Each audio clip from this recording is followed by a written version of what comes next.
any question which may be directed to you through the minister. Thereafter, once you've given your name the first time, you don't need to do so again if you have to respond to a second question or query.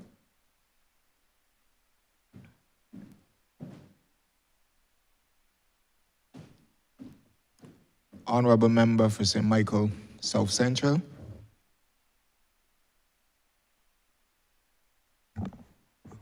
Thank you, Mr. Chairman. Good morning to the Minister and colleagues of the Ministry. Minister, I believe you know where I am going to begin this morning.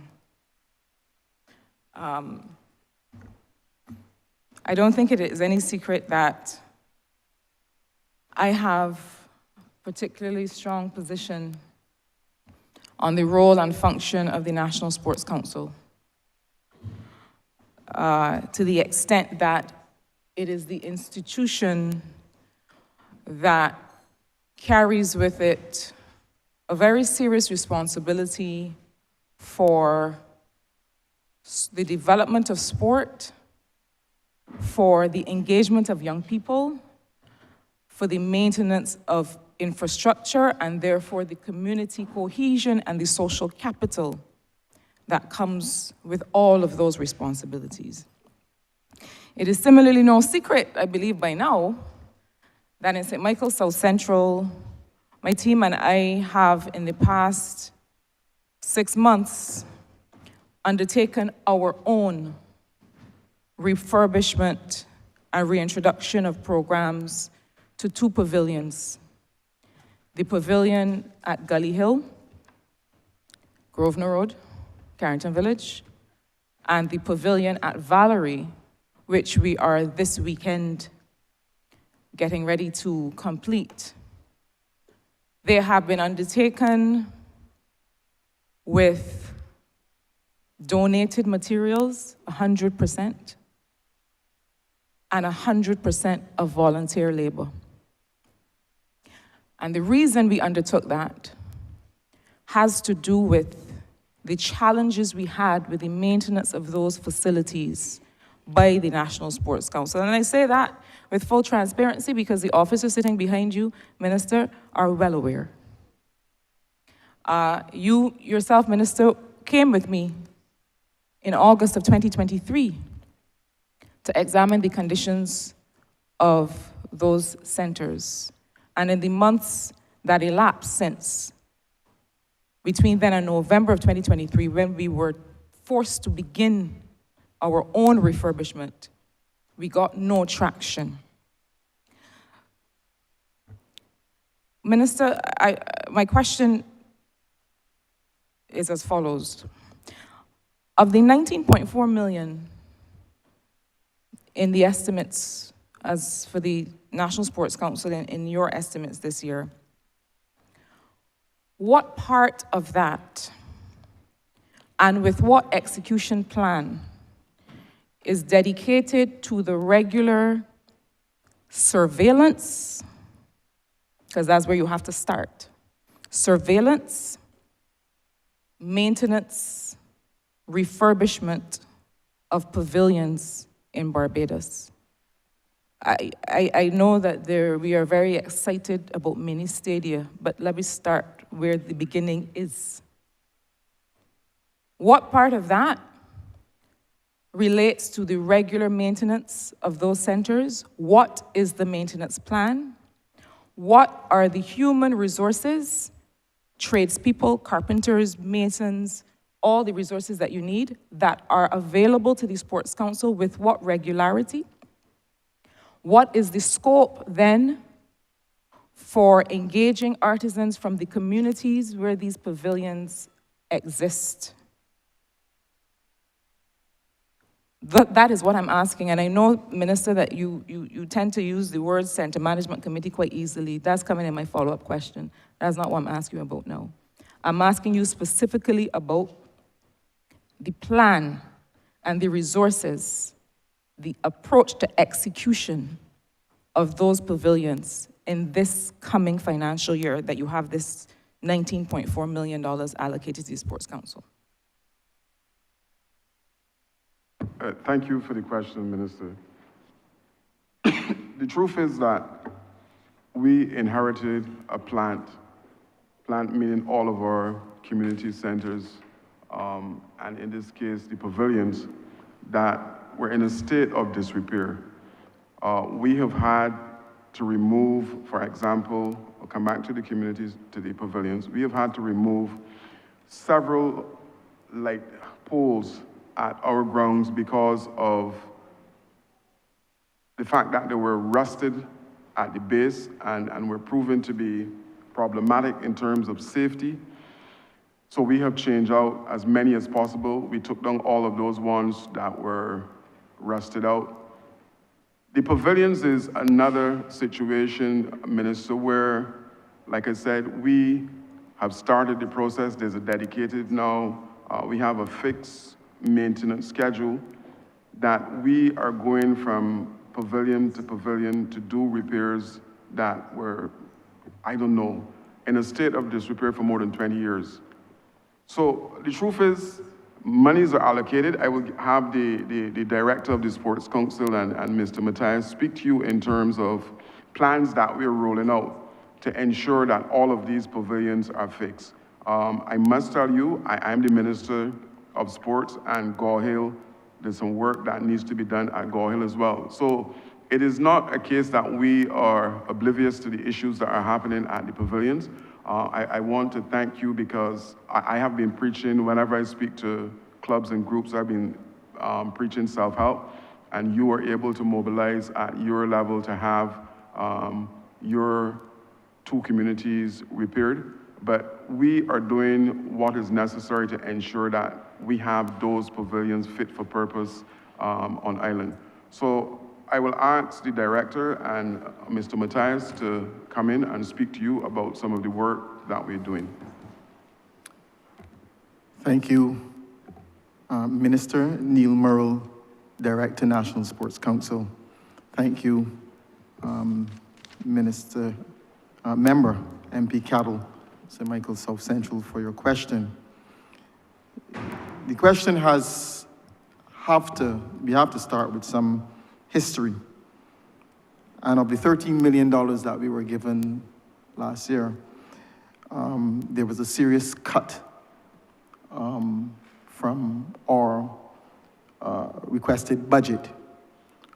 Of the cut, we had a significant cut in maintenance because of the cuts that we were given last year. However, the National Sports Council still worked with many of the pavilions in terms of trying its best to repair them.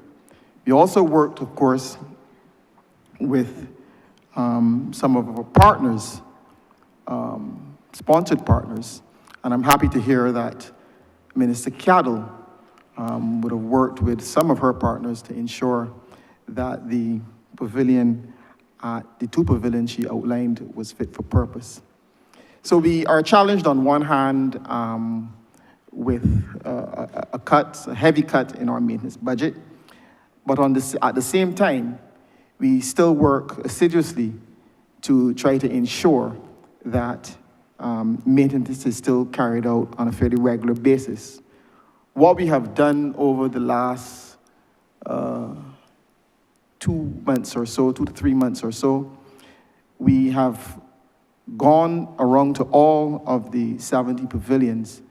We have looked at totality, the maintenance issues. We've put them in a database, and we will then prioritize the work in terms of the maintenance of the pavilion, and also work with some of our partners to ensure that the maintenance is carried out. In terms of the human resources at the council, again, we have been stymied very much with the cuts in the budget. We have had to use contract workers for a period of time to ensure that work is carried out. So our human resources is not, certainly not as much as they were in the past. And also in terms of the scope for using the artisans within the community, we see a lot of utility in doing that because it would ensure that persons in the community are given jobs in terms of the upkeep of the pavilion. So in summary though, we are working, we continue to work assiduously to ensure that maintenance is a priority. And we thank Minister Cattle for raising the question. Thank you.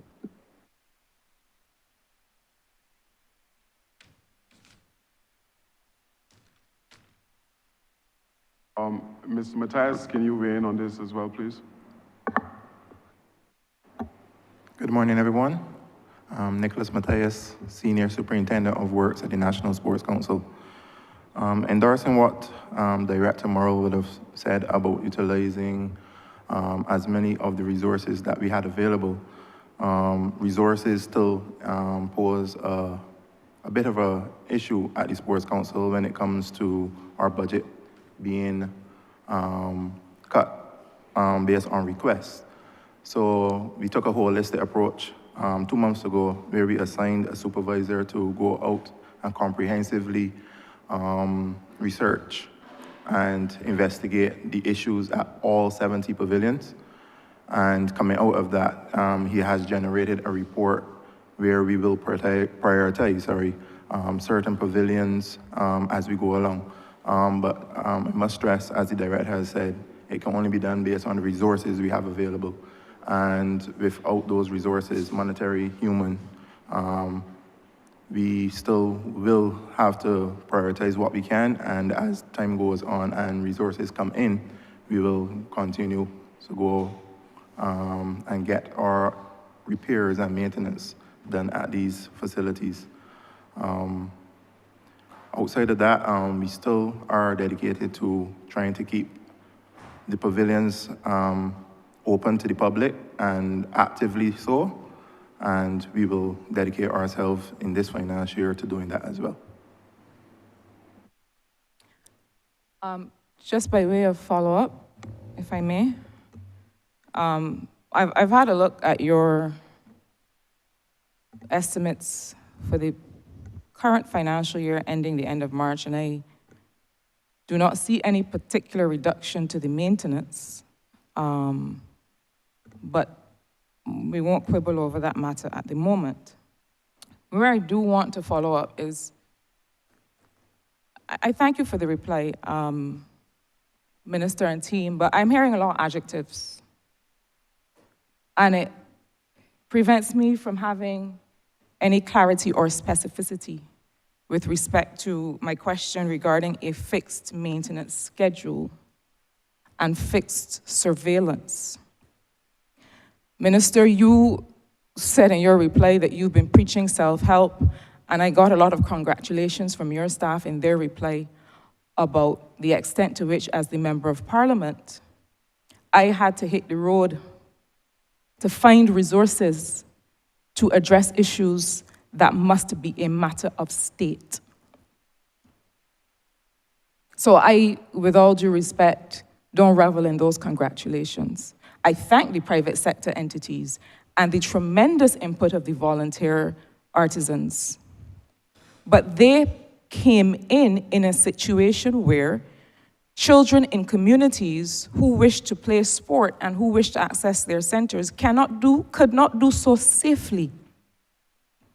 In a situation where at the Valerie Pavilion, the repairs remain outstanding, notwithstanding having been submitted repeatedly. But beyond that,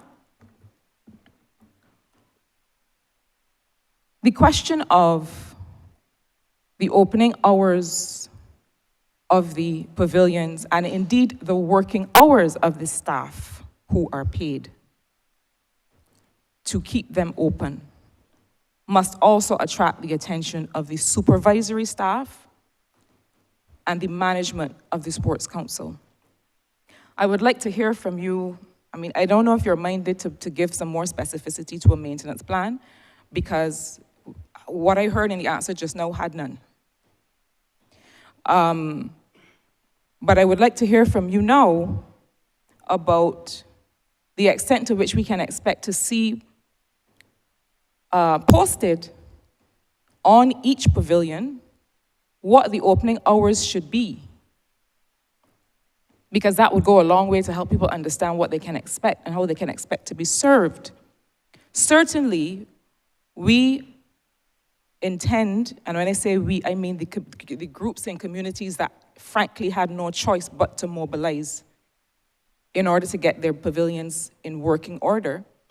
We are considering the idea of having a charter for the operation of our pavilions. I would like to suggest that the Sports Council may wish to do the same, to have a basic standard of service and agree a basic standard of service that our communities deserve. So I'd like to hear from you, Minister, the extent to which we can expect to see posted on each pavilion the opening hours, the extent to which we can expect to have, again, a plan that will be shared with the public on how opening will be managed. You have spoken in the past at length about center management committees, but having gone through the work of working with my communities to help them jointly identify people to sit on these center management committees, we are none the wiser as to how they will function and to what extent they will have resources and how they will go through their decision making. As I close the question, I will tell you this. It is not just a question of having those committees in place, but it is also a question of having some agreement to the mission within the Sports Council. We have seen scenarios where while we were doing the work ourselves to refurbish the pavilion, there were staff of the Sports Council that were coming there and dragging a hose through the pavilion and washing the van on the hard court. Staff who came and threw grease from rolling the lines on the pasta up against the wall that we had just painted. What is the charter that exists in the Sports Council then? What is the commitment to service that exists in the Sports Council then? And when can we expect to see that improved and renewed? Please. Thank you for your questions, Minister.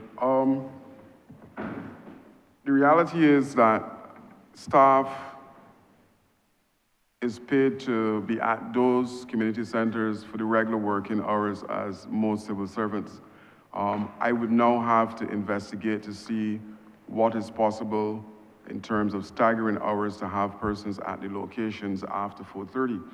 You mentioned the Center Management Committee, and I will go back there because that is one of the solutions to rectify the problem that you have mentioned. After 4:30, the Center Management Committees that will be put in place, drawn from members from within the locale of the particular pavilion, would be functioning in a way to provide training for those persons who wish to utilize the facilities. We fully understand that there will be a need for like bathroom facilities for changing and those type of activities. The ministry is undertaken we have started the Community Coaches Program, and the Community Coaches Program is to be rolled out at some of our same or all of our pavilions. The only way that we're going to make that possible or make that happen in the way that we expect it to is if those community centers that you have mentioned are problematic, have these center management committees in place. Now, I don't think that management of Sports Council can really be held responsible for a staff member who's at a location using the holes and all of that to wash down vehicles. Unless that information is fed to management, we would not be aware of that on a day-to-day basis. So I thank you for raising it. Obviously, we will shed some light in terms of how we treat now to managing the locations.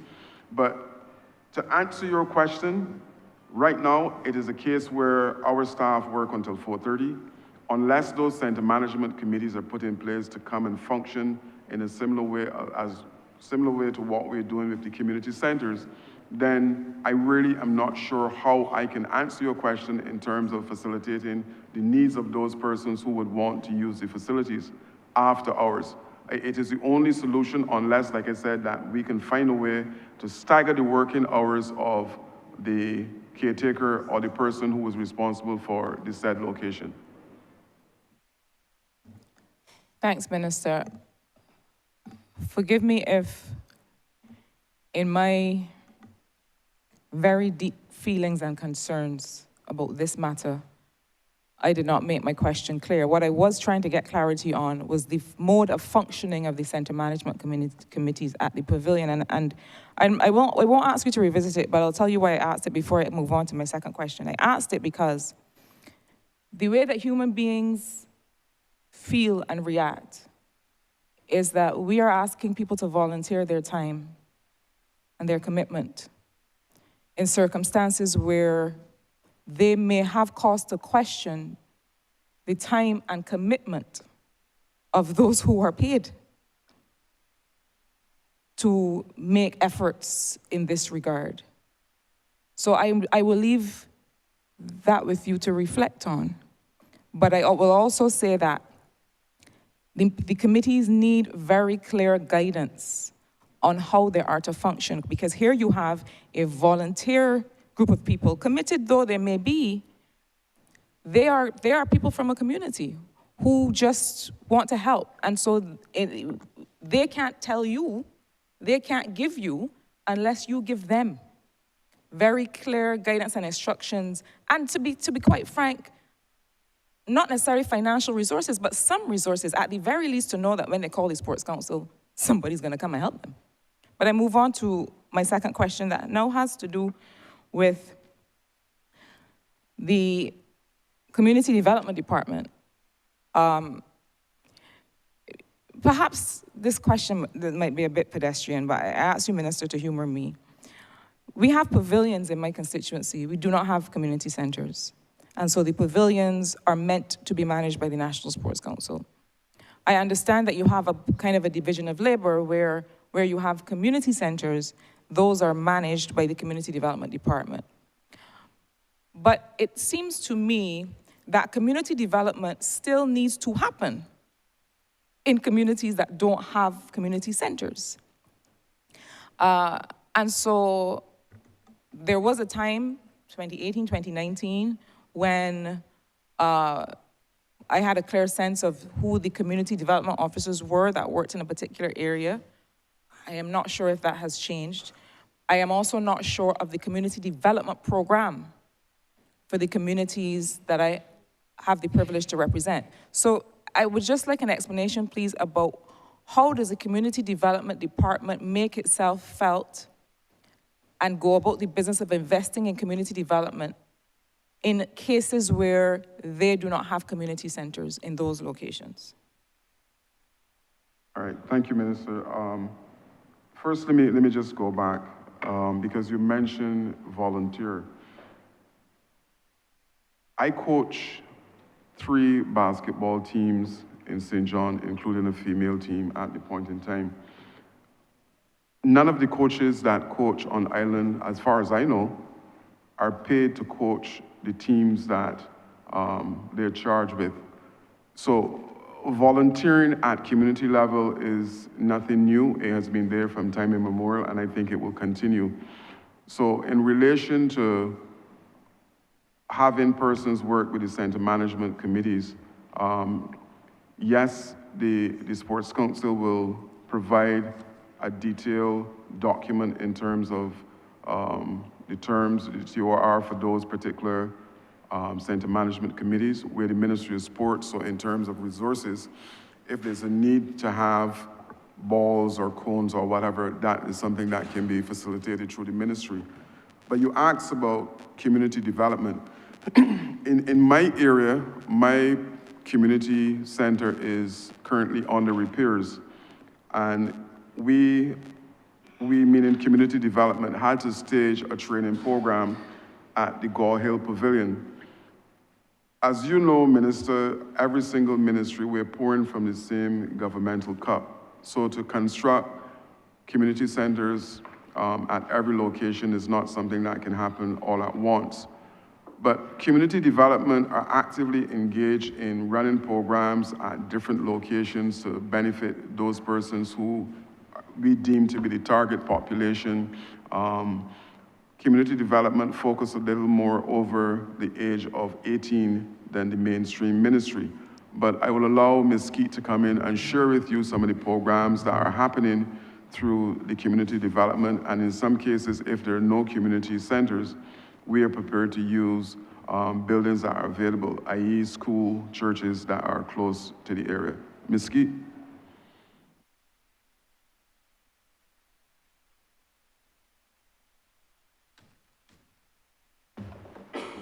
A very pleasant good morning to everyone. Well, in response to Minister Cattle's query in relation to the practice of community development, well, I would have to start first by, just emphasizing that we had a number of centers which were scheduled for repairs, or which are still scheduled for repairs. Indeed, the practice of community development is that we go into the communities, we identify the needs of those communities, and then we treat or we have that particular intervention. What I have instructed the staff, we had a staff meeting, this would have been last week, and this is really the emphasis now, because we have quite a number of the centers which we fixed, and therefore the focus now at this point in time is to ensure that the officers, they are going into the communities, and we are going to provide those needs assessments, and based on the needs assessments, then we would plan the particular intervention. And in the past, when I was a community development officer, and I know the practice of seeking facilities other than community centers. Like, for instance, we had a program in St. Thomas, and we are well aware that we don't have a facility there in St. Thomas, but we have a pavilion, and limited as the space was, we carried out community interventions in that particular location. So what I have tasked the staff with now is that we need to get back to the practice of community development as we knew it in the past. And certainly, when I started acting as Chief Community Development Officer, and forgive me, Chair, if I did not introduce myself at the beginning of my discourse, my name is Yolande Skeet. I am the Acting Chief Community Development Officer.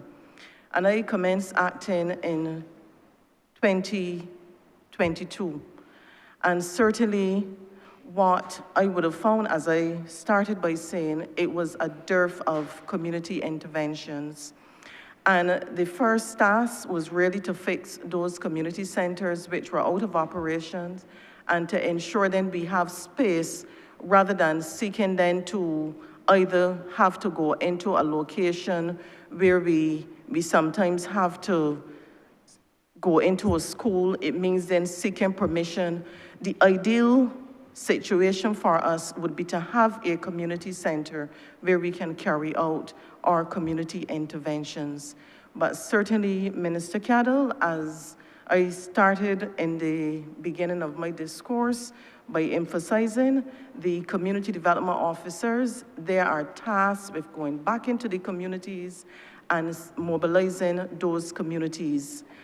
When in 2022, some of the officers were engaged in non-social work activities. So therefore, it meant then a matter of, having a look at the human resources we have in the department and ensuring that those were deployed as was necessary. So my commitment is to ensure that coming out with the commencement of the new financial year, all of the officers, including myself as the Chief Community Development Officer, because I believe you should lead from the front, we are going into those communities where we had a dearth of activities for quite a number of years. And certainly we are going to ensure that we have gone back to the practice of community development. Thank you, Minister, and Chief. At least you'll be happy to know that you'll have 2 brand-new pavilions, newly refurbished pavilions, one at Gully Hill and one at Valerie, to use for your activities. But we look forward to that engagement to have community events that help build social capital in communities, going again, in particular in areas in St. Michael where we have high populations, dense populations, people in need of recreation and other kinds of activities. My final question has to do with the role of the ministry in understanding its impact, which I know, Minister, can be difficult in the work that the ministry is engaged in. Certainly when a ministry executes a range of programs investing in young people, as you have outlined when you addressed us on Friday, attribution is difficult. In development, when we talk about attribution, we mean, can we honestly say that a particular change was caused because of the programs that we've run or the intervention that we've made? But, Minister, you have to be able to do that to some degree. You have to be able to satisfy us that the investments that are being made in young people, whether it's Youth Entrepreneurship Scheme, or the Building Blocks Legacy Program, or the program that your liaison, Mrs. Stevens, is doing with the young people to start businesses, whether they're having the impact, but particularly the impact on youth unemployment that we want to see. So my question is this: you have a sports policy, you have an emerging youth policy, emerging if not complete youth policy. You have a range of programs. You mentioned a tracer study, but I wanted to hear a bit from you on how are you sure, or how do you know, or how do you consider the impact that these various interventions are having on young people's access to income and some of the other things that you're targeting through your programs? What does success look like, and how do you know whether you're having this impact? Thank you, Minister. Let me speak particularly right now about Project Dawn, and you ask about the impact. Project Dawn would have seen, since June last year, I believe that is when it was reconstituted, about 17 businesses started from those individuals who lie on the blocks across this country. So we use that as a gauge in terms of the impact of Project Dawn. The opening statements from the leader of the opposition spoke about vetting. And I did my research, and yes, in a sense, the ministry engaged in vetting, and I will speak to it now. A number of our young people are vetting at the Samuel Jackman Prescott Polytechnic. They're vetting at the Barbados Community College. They're vetting at Vocational Training Board. And all of the DJs are tutors at those particular locations. But you spoke and you asked particularly about work. We have just expanded, Minister, the role of YES in terms of providing satellite locations for those persons who want to be self-employed. In my initial opening on Friday, I would have indicated they would have touched, for this financial year, 400 individuals who would have sourced training under the Youth Entrepreneurship Scheme. We have made attempts to ensure that all of our vocational programs now are certified for two reasons. One, if persons are interested in the same self-employment, or if they're looking for entry-level qualifications to different areas of work, then now that is now par for the course in relation to our programs. In addition to that, we have youth officers who provide tracking service to ensure that those persons who come out of the program are using the skill sets that they would have acquired as a result of being engaged. So my simple answer to you is yes. We have evidence to suggest that persons who source training from the ministry are looking to get gainfully employed, or they're starting their own businesses. So yes, that is the short answer, that we are seeing the results as a result of our training programs. Thank you, Minister. Chair, that brings me to the end of my questions. I just want to close by saying, Minister, and to the departments that make up this ministry, that you may not have the largest budget in these estimates, but these interventions and the responsibility of this ministry is tremendous. And, you know, we always say not everything is tax and spend. A lot of this work is moral and strategic leadership that this ministry has to engage in, to be able to demonstrate to young people and communities that we care about them, that we see them, that we feel them, that we hear them, that we are listening. And I just encourage this ministry to continue to do that. And where you feel, Minister, honestly, that you are not getting it right, because we don't always get it right, to commit to improving, because the price of not doing so is too great. Minister, Chair, I thank you. Thank you, Honourable Member. Honourable Member for St. Andrew. Thank you, Chair. My first question, Minister, you would have spoken last week about the efforts that your ministry put in place in terms of reaching persons at the grassroots level, persons on the block, young people in the community. Now, I want you to speak about some of these programs that you have put in place.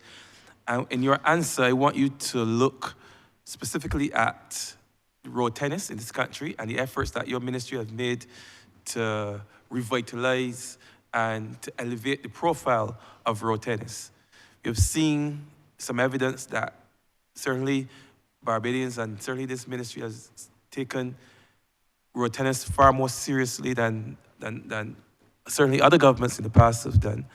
But I just want you to speak to where we are in terms of engaging with persons in the community and any types of collaborations with schools or other community groups to ensure that, yes, sports is promoted right across the community, but also that road tennis, or indigenous sport, is also promoted and given the type of respect that we think that is due after so many years. Thank you for the question, Honourable Member. You mentioned persons at community level, and you more than most would be aware that Project Dawn was launched in your community, where the ministry provided 25 acres, I believe, of land at Belle Plaine for those persons in your constituency who were interested in farming. You mentioned road tennis, and I thank you for the question, because there's this belief that government is trying to hog road tennis, but we are tasked with developing road tennis because it is our indigenous sport. Now, to date, we have painted on request, and in some cases, because of the visuals that people were playing, more than 380 road tennis courts across this island. We have had requests from several schools, and we were able to facilitate those requests from the head teachers to have road tennis at the location. Last year, we had the National Invitation Road Tennis. And I mentioned in a different location, and I'll mention here now, it is the first sport in Barbados that would have been carried by 23, I believe, different countries. Our finals at the gymnasium. For the first time on island, I believe outside of cricket, line technology was used in that finals at the gymnasium. Only on Saturday, and you spoke about what is happening at the community level, only on Saturday, I launched the National Sports Council / European Union Road Tennis Academy at Blemham. 26 on the 16 young individuals, males and females, participated in that launch. On a regular basis, they're engaged in coaching, having a coach carry them through the rudiments of road tennis at the location at Blenheim. And one of the things that I've asked for is that we do not just engage in road tennis, but all of the different life skills are brought to bear in the program to ensure that we have a holistic development of our youngsters who are involved in road tennis. We have a situation where several countries, including some from Africa, would have indicated an interest in road tennis, and we have started the process of doing a coaching program for those persons who now we will have to export as coaches. So it provides an opportunity for employment to those individuals who will be going overseas to engage in coaching road tennis. But I will ask Mr. Rowe to give you some additional information in terms of what we're doing to make sure that road tennis reach the pinnacle in terms of maybe at some point in time having a look-in at Olympics. Mr. Rowe? Thank you, Minister, and member for San Andrew. Now, one of the things that has been of burning concern has been the control of road tennis, and road tennis being a sporting discipline. While there is regulation of road tennis, there is no control of road tennis, so to speak. If we are putting road tennis out there, then it should be regulated. And in that regard, we have started the process, and we are fairly far advanced with respect to setting up an international road tennis federation, which would be the international governing body. And in that regard, we had some initial discussions, through the Barbados Olympic Association with the International Olympic Committee. And they have outlined a pathway that we must travel. Fairly stringent, I must say. It entails becoming affiliated with the Alliance of Independent Recognized Members of Sports, which is an umbrella body that looks after those international governing bodies that are seeking affiliation with recognition with the International Olympic Committee. And thereafter, we're supposed to seek affiliation with the Association of International Olympic Committee Recognized International Sports Federations, MOFO. And that's an entity that looks after the international governing bodies that are not yet on the Olympic agenda, and there are well over 40 of them, like squash and chess and netball and the like, that have been knocking on the doors of the IOC for quite some time. Now, in seeking to get our ducks in a row, we have looked at the areas of we drafted the Constitution as well as the bylaws. We've looked at the areas that we need to protect with respect to copyrights as in the rules that speaks to all the specifications of the implements, because we are aware that there is a concern about losing road tennis. We've looked at the trademarks, right, and things of that nature. The general thinking is, within the ministry, is that if we can establish the International Road Tennis Federation, then it says to not only Barbados and our communities, but the world, that we're serious about road tennis and we're serious about taking road tennis out there. And as the minister would have mentioned, there are quite a few countries that have already come on board that are looking to us for guidance. And they're eagerly awaiting the establishment of that International Road Tennis Federation. Thank you.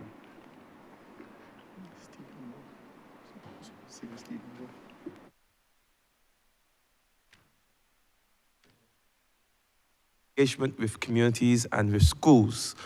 Well, as you all here are well aware, we in the Ministry of Transport and Works, we are paving a lot of roads. And one of the things that you will notice when you have a nice, newly paved roads, one of the things that are requested, that is requested almost immediately after you get a new road is a tennis court. Almost every community is asking for a tennis court as soon as they get a nice, smooth road on which to play. So in terms of the engagement with the communities, are there any efforts to engage communities? Because what I've found is that unless there's someone, existing road tennis culture within a community, then there's nowhere, I don't see persons coming in to communities to encourage persons to play road tennis. All right, so that's something that perhaps we can look at now that people actually have the first step, which is the good surface, which would follow by, I know that the council goes around and they paint courts for persons in communities. So that is established. But also in schools, I think, and I said it about 2 years ago, that I believe if we don't get road tennis in schools, if we don't root it in schools and in primary schools, then the possibility that we may lose it is still there. So can you please tell me about the efforts to engage more schools and certainly engage primary schools? Thank you for the question, Honourable Member. Yes, you're correct. We have started the process of going into the schools. The academy that I mentioned was drawn from predominantly primary schools, and these individuals were selected by our coaches who are involved in the primary school setting. So we have started the process of engaging the primary schools, hence the academy that was launched on Saturday.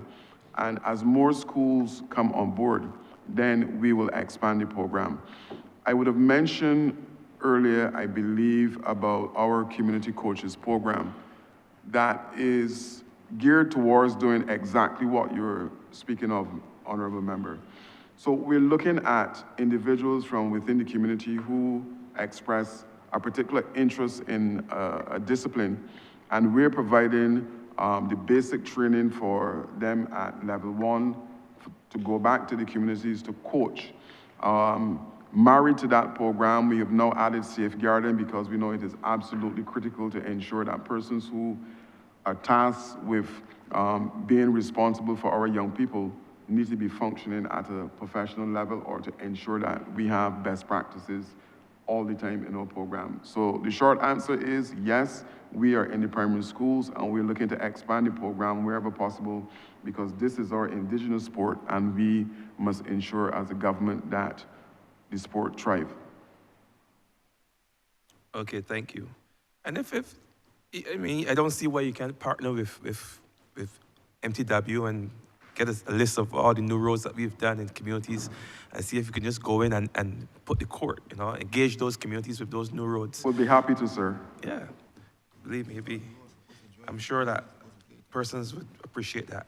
My next question has to do with the playing fields. I note that you mentioned when you first spoke last week that you have taken on a number of schools in terms of cutting the grass for the schools. But what I've found has happened is that because, I guess, of the increased workload of your ministry, a number of playing fields have suffered And I've seen playing fields with grass growing maybe as high as 2 feet tall. So I'm asking if there's any provisions in the estimates, given that you have taken on so much more responsibility for providing those playing fields, those communities with resources to cut the grass. I know a lot of persons have taken up jobs cutting grass as young entrepreneurs, but I find that for these large playing fields, you need those drive mowers. And in many cases, teams and community groups have to go around and source those drive mowers on their own, sometimes at a very high cost to themselves and sometimes at a cost to the MP. So I'm just wondering if there's any resources for this increased workload that you've gotten now, that you've taken on these schools, you're gonna get increased resources so even that any playing field, any football club or any cricket club won't suffer as a result of their field not being cut. All right, thank you for the question. Yes, you're correct that we have added responsibilities. We have now been facilitating cutting those fields at some of the primary schools on the island. And yes, we are looking to expand the resources in terms of tractors and different pieces of equipment to assist us. What the National Sports Council did, and y'all remember before you asked about employment, one of the things that the Sports Council did was to engage some of those youngsters on the blocks who acquired or started the landscaping business to come back and assist in terms of helping us to get those locations clean. But I will go to Mr. Matthias to give you a more detailed explanation or as to how we are proceeding in cleaning all of those playing fields that you were speaking of. Good morning again, everyone. So to continue from what the minister was saying, we have indeed are still in the process of acquiring more drive mowers, as you called it, and tractors with their swipes, and equipment such as lawnmowers, edge trimmers, what's not, to more or less help us to get those fields that would have, as you put it, we would have lost track of. With the additional, the addition of the fields that we would have inherited from the schools, both primary and secondary, we work with the Ministry of Education, especially at the beginning of the school terms, to get those fields cut. And as you can imagine, even with the current resources that we have, there are going to be some of our fields that will take kind of a hit when it comes to that. And we have put in next year's financial budget for resources, essentially, to continue with the mandate that we've been given. And what I would like to say is that as long as we get the support, because we've been getting the support from MTW, we've been getting the support from departments like NCC, also departments like sanitation, in terms of taking away a lot of the stuff that piles up on the So we've been partnering with other ministries to get some of the jobs done. The minister have mentioned Project Dawn. We have also engaged some of those youngsters on the block to come in and help cut some of our fields. And it's also always a matter of what resources we have available, you know, because these guys still have to be paid, you know. So it's a work in progress, and we do know and we do recognize that it is something that we have to get right, and we are progressing very smoothly towards that. Thank you. Thank you. My final question. Let me just start by saying that. Honourable member, final question? I only asked two. I asked two, and this Not is according to my third. records. Sorry? Go ahead. Proceed. Yeah. Now it will be I was making the point that I'm thankful to see for programs like Project Dawn, which was launched by Constituency last year, which was really a collaboration between the Ministry of Youth, the Ministry of Agriculture, and the Anglican Church, where the Anglican Church leased land to the Ministry of Agriculture for the purpose of engaging in such activities as planting food security, so on and so forth. So they felt it important that they would use a lot of the land. They have a lot of land right across Barbados, and they felt that in the effort to give back to Barbados, that they would make that land available for persons, young persons, to use for the purpose of agriculture. So I just want to make that point that the Anglican Church was also involved certainly in the land that was leased to the Ministry of Agriculture in St. Andrew, that the Anglican Church came on board and assisted us in that regard. And I've seen a lot of good, but I still see some areas, certainly in my constituency, and just like any other constituency, where there's still some needs for improvement. For example, we are still asking for a community center in St. Andrew, perhaps to improve the facilities in St. Andrew. St. Andrew, and I said it before, is a constituency that has produced so many outstanding Barbadian athletes.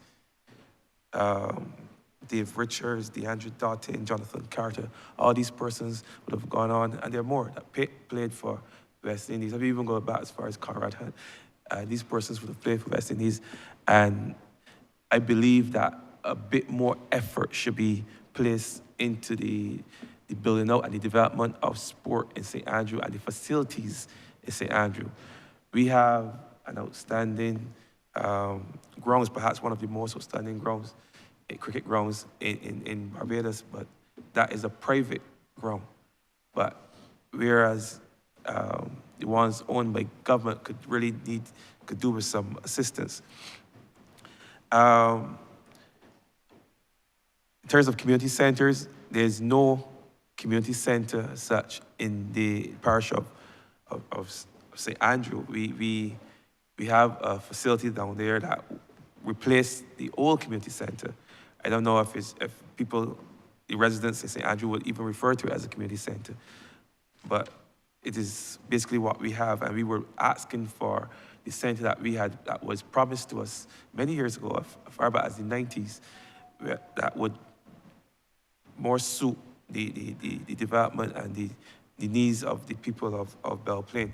Certainly people in Rock Hall, they would have had a community center that was allowed to fall to ruin under the previous administration. In fact, both community centers in St. Andrew were closed under the previous administration. And I need to know if there are any plans at all to provide people of Rock Hall and St. Andrew with a community center, B, improve the facilities at Belle Plaine. Also, in Orange Hill, which is also a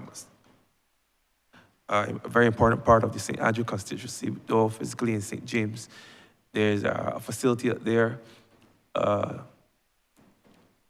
basketball court. I'm told it's the most beautiful basketball court in all of Barbados. And I'm also told that there are plans in train to further develop the court, because they only use half the court on that occasion, and there's another half where there were some lawn tennis courts. But I'm told now that half of the court will also be developed.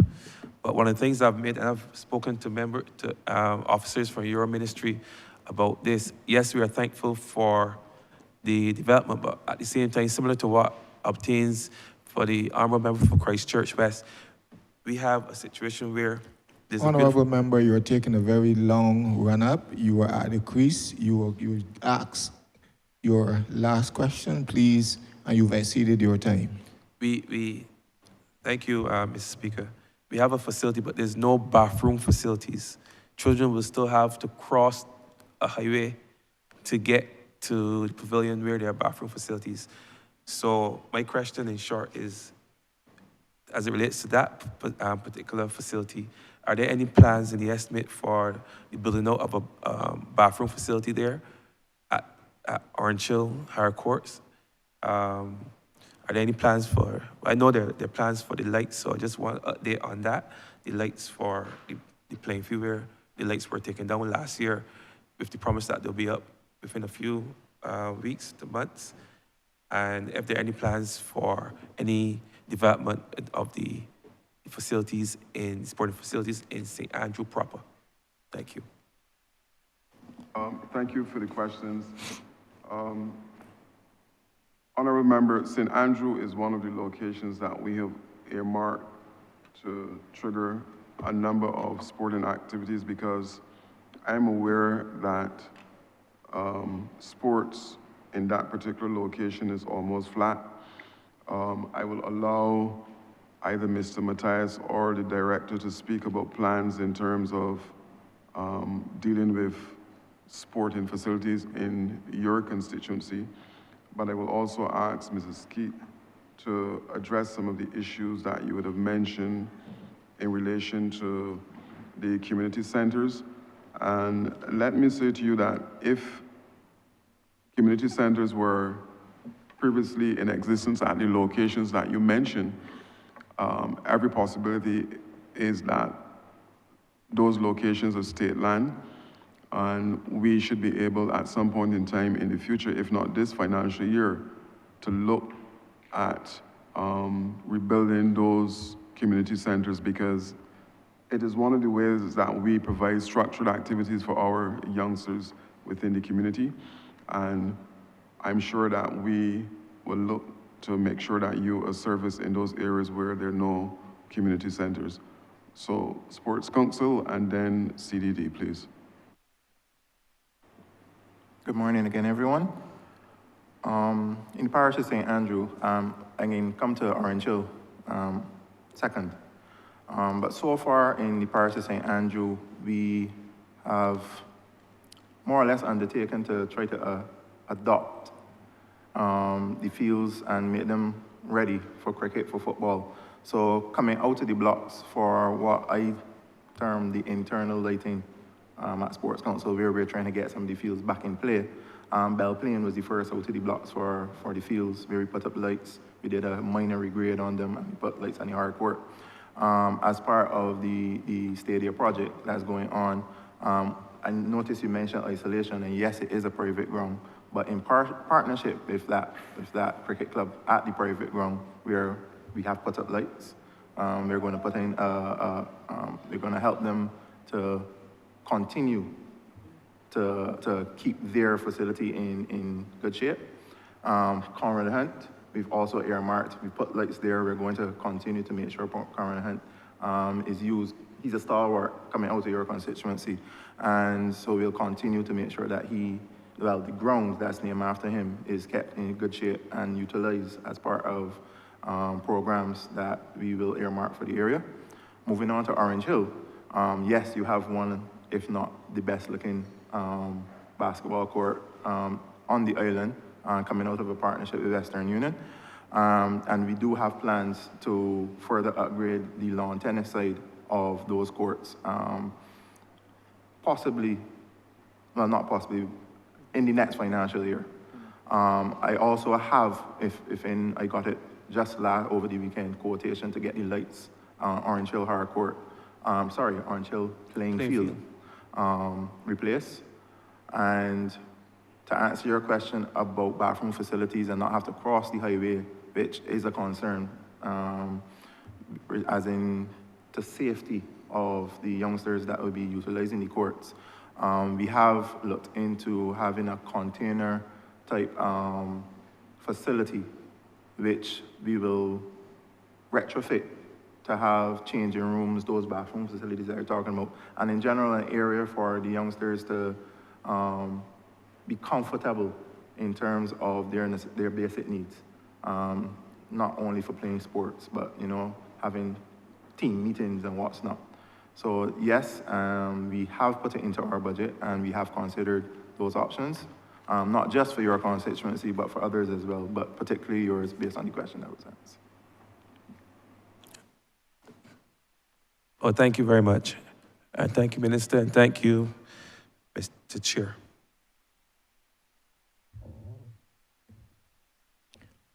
Honourable Member for St. James North.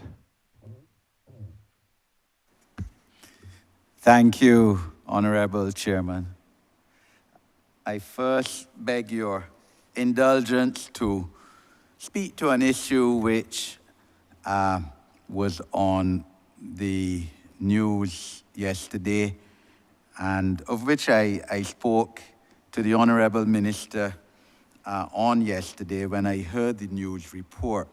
And I am taking it on myself, sir, as a member of this Honourable Chamber, to speak on what is the law and to warn employers who dismiss employees who are selected and who go and represent Barbados in sports that they are in breach of the law. Section 31C, Roman numeral 8, is very clear on this, sir. And I really don't understand why this should still be an issue in this Barbados, such that it was raised at a branch meeting of the Barbados Labour Party 2 days ago. A dismissal, that section, sir, says a dismissal of an employee contravenes the right conferred on him not to be unfairly dismissed by his employer if the reason for the dismissal is that the employee was absent from work as a result of the performance of a national duty. National duty is defined in subsection 2B of that section 30 to include selection or endorsement of the employee by a relevant locally recognized organization to participate in a number of activities, including a sporting event at the regional or international level, provided the employee so participated. So if an individual, an employee, is selected by a national sporting organization to represent Barbados internationally or regionally, and is subsequently dismissed for that reason, or for that reason being the primary reason, the employer is in breach of the law and is in breach of the Employment Rights Act and is subject to a penalty, paying the compensation for the dismissal, or in my submission, sir, quite honestly, reinstatement ought to be the only real choice of the Employment Rights Tribunal in such a case, unless the employee opts not to be reinstated.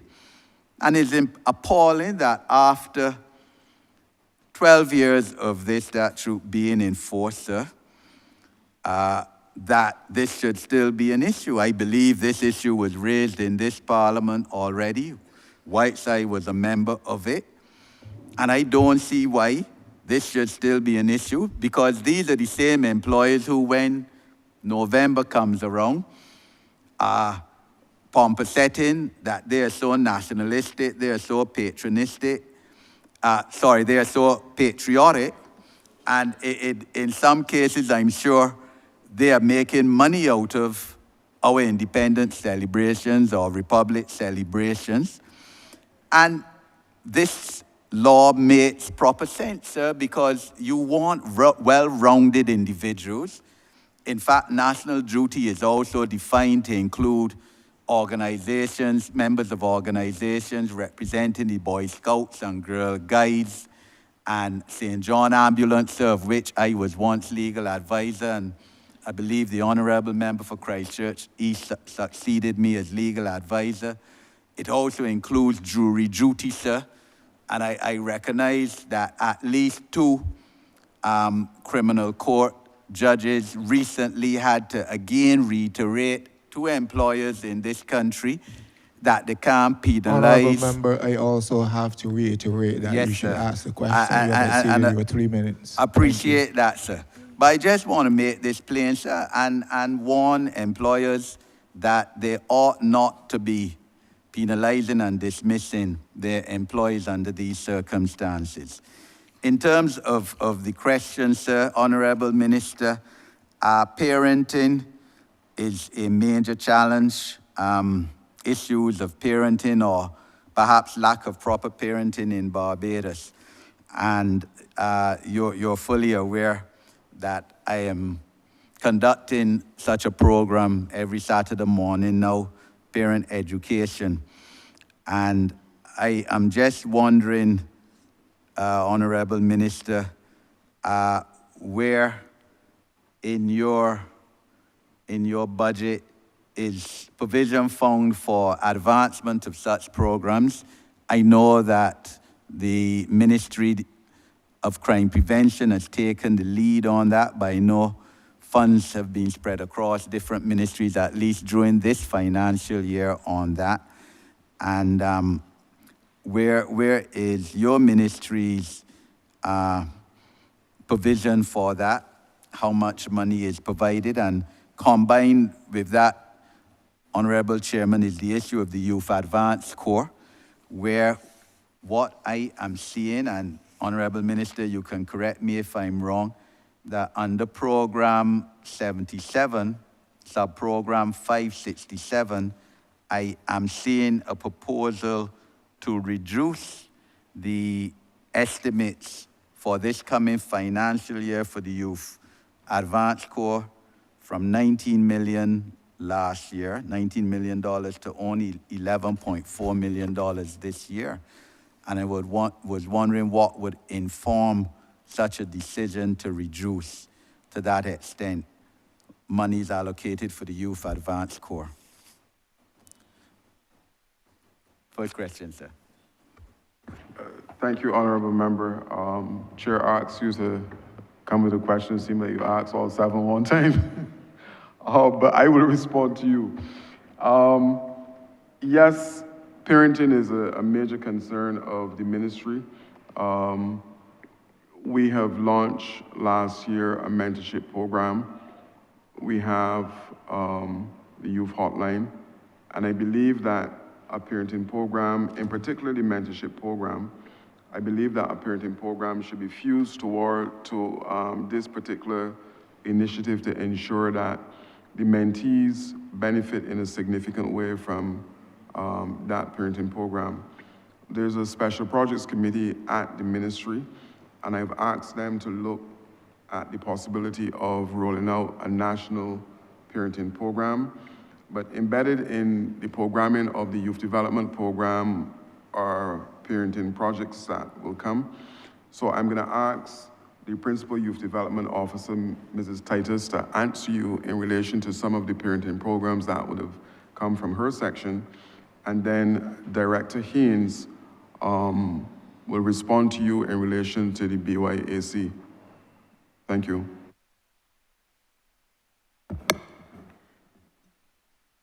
Good morning, honorable members. Andrea Titus, Principal Youth Development Officer.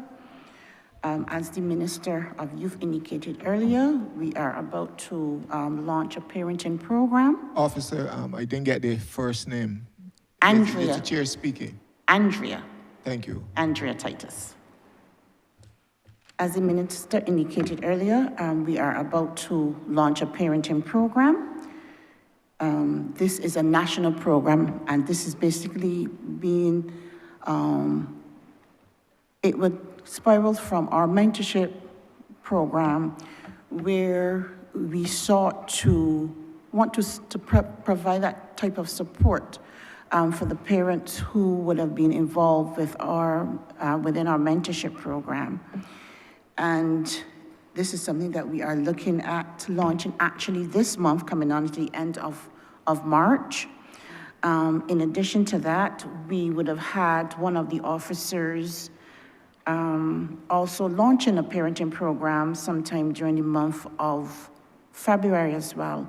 But this program that we will be launching in March will what we consider a national program where parents from all across Barbados would definitely be benefiting. Thank you. Chair, before the director, and I ask forgiveness, Before the director speak, let me say to this honorable chamber that the ministry is in mourning because one of our senior officers, Mr. Victor Baval, passed over the weekend. And I want to take this opportunity on behalf of myself and government to extend sincere condolences to his family, and may his soul rest in eternal peace. Director. Good morning, all. Holly Haynes, Director of the Barbados Youth Advanced Corps. In relation to the question raised by the honorable member, the provision, we were $8 million short in the provision. In relation to the Barbados Youth Advanced Corps, we have subsequently requested a move-in in the estimates through the Ministry of Finance.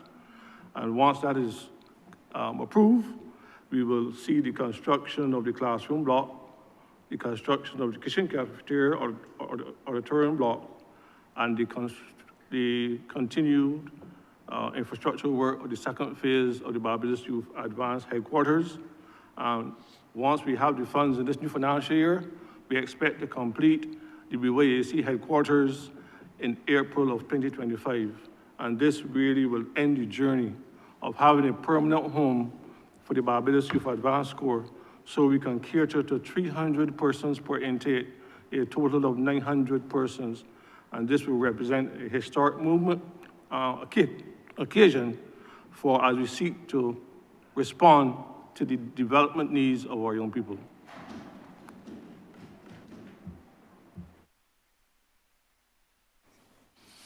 Thank you, Honourable Minister. My second intervention, Honourable Chairman, relates to a constituency issues and Weston. There's a community centre at Weston, of course, and Honourable Minister, I know that 3 years ago, I think, as COVID then came upon us, monies had been allocated in the estimates for pursuit of robotics at that center. I see under your sub-program 437 Community Technological Program, there's $2.6 million allocated for information technology provision to the masses, and I'm wondering if provision is in there for the advancement of information technology at Weston, which had been the intention, as I said, about 3 years ago, but then had to be curtailed, but also at the community center at Sion Hill. And also, Honourable Minister, if there is still an intention to put a mini sporting facility at Weston behind the community center, which could accommodate netball and basketball. There's not enough space for wider sports there. And finally on Weston, Honourable Chairman, the issue I got up to today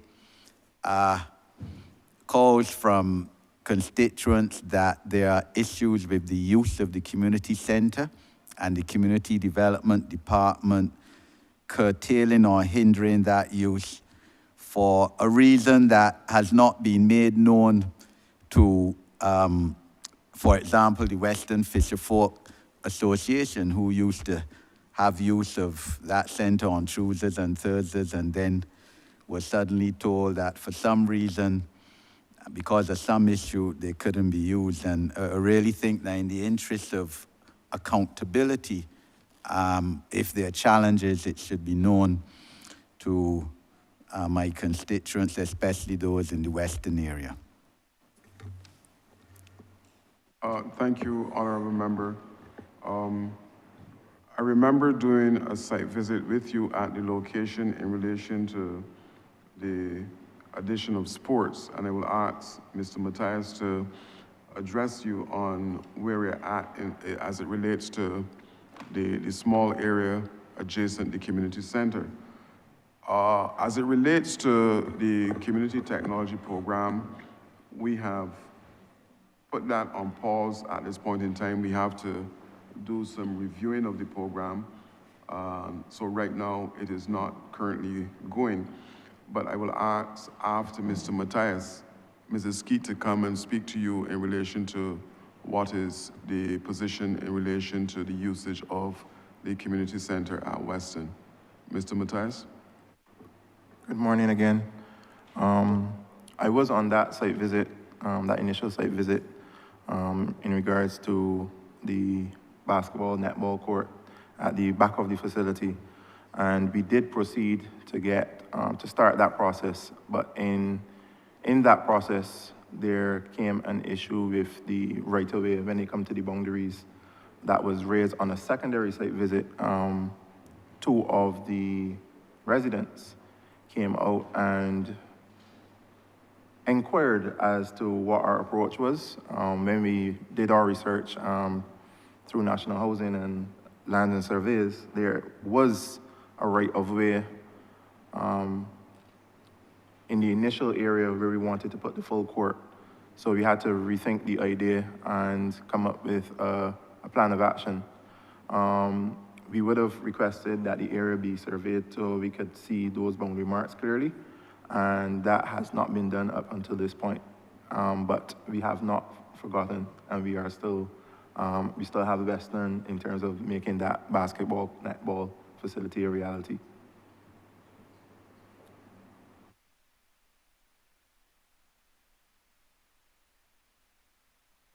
Good morning again, everyone. In relation to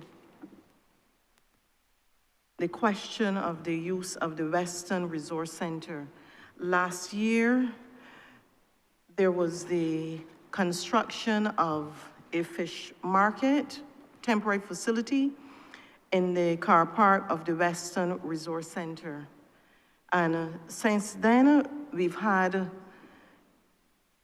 a water bill of in excess of $800.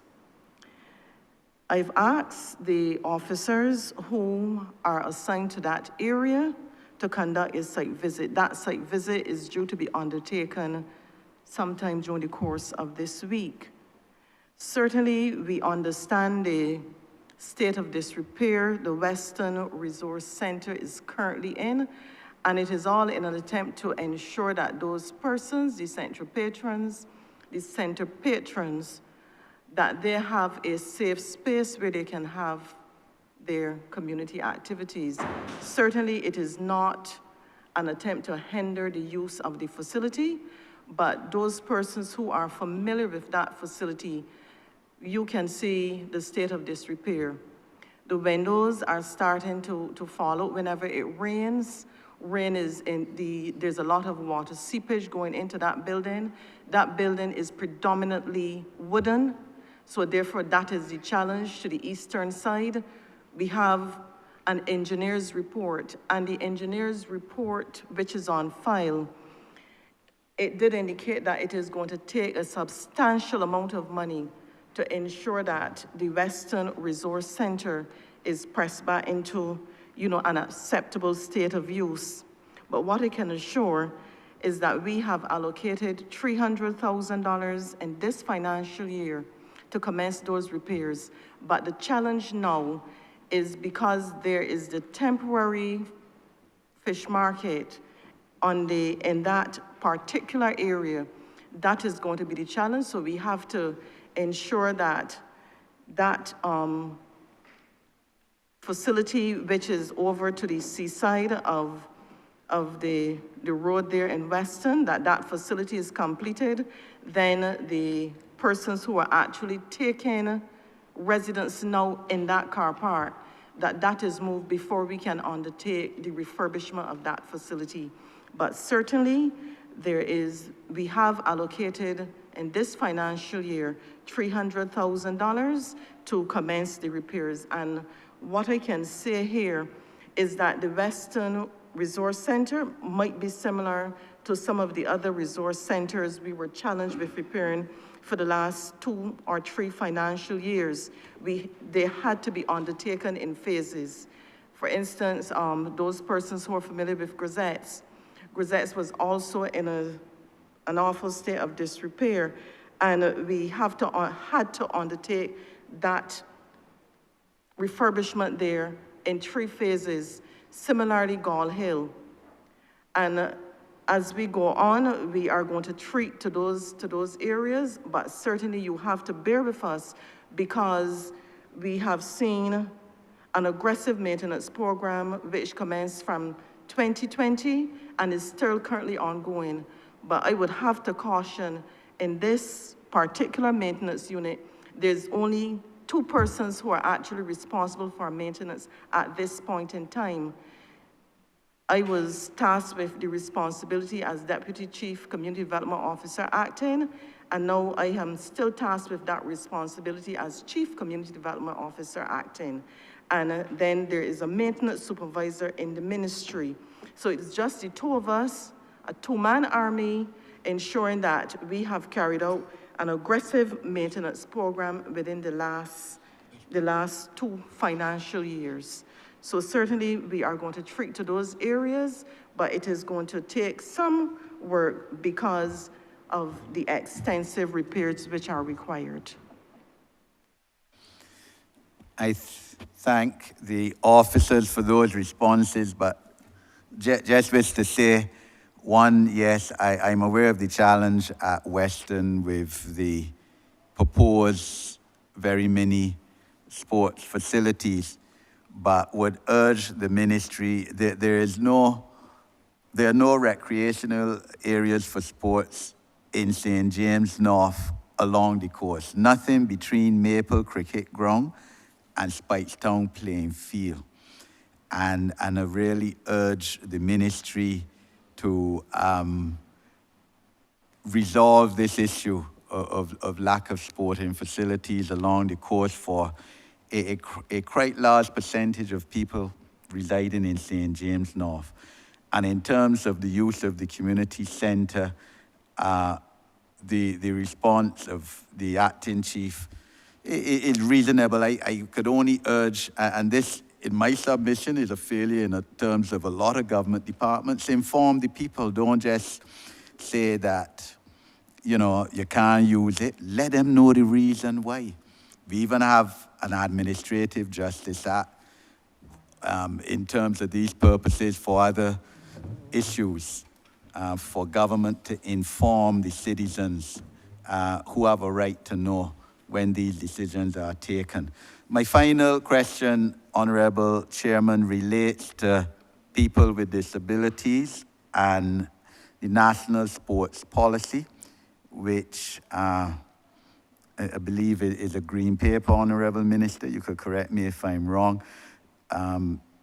You would recall that when the National Advisory Committee, when it was established, met with your ministry, I think it might have been around August 2022, and the issue of more involvement for persons with disabilities in sports in Barbados was vouched, and I believe you subsequently would have set up a committee on it, arising out of further parliamentary group discussions, and I'm just wondering if you can give a report, and if not you, sir, your Director of Sports, on the improvements or advances made to involve persons with disabilities, especially young persons with disabilities, in sports in Barbados, as is their fundamental human right. Thank you for the question, Honourable Member. Look, yes, we are making moves in relation to including persons with disability in sports. I'm going to ask Mr. Rowe to speak a little bit about the sports policy and what is contained in there. But every effort is being made within the ministry, not only in sports, but to embrace young persons with disability into all of our programs. And a clear indication of that would have been our move into 2 summer camps under our National Camps program to facilitate those individuals. But I will ask Mr. Rowe to speak to you a little bit about what is contained in and you are correct, at this time the Green Paper of the national sports policy.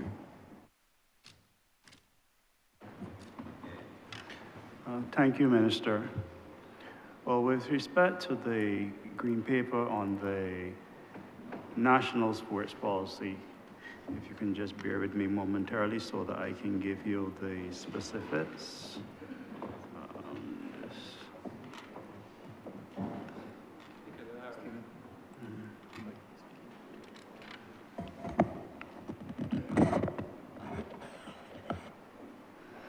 Okay, Stephen Rowe, Sports Development Officer in the ministry.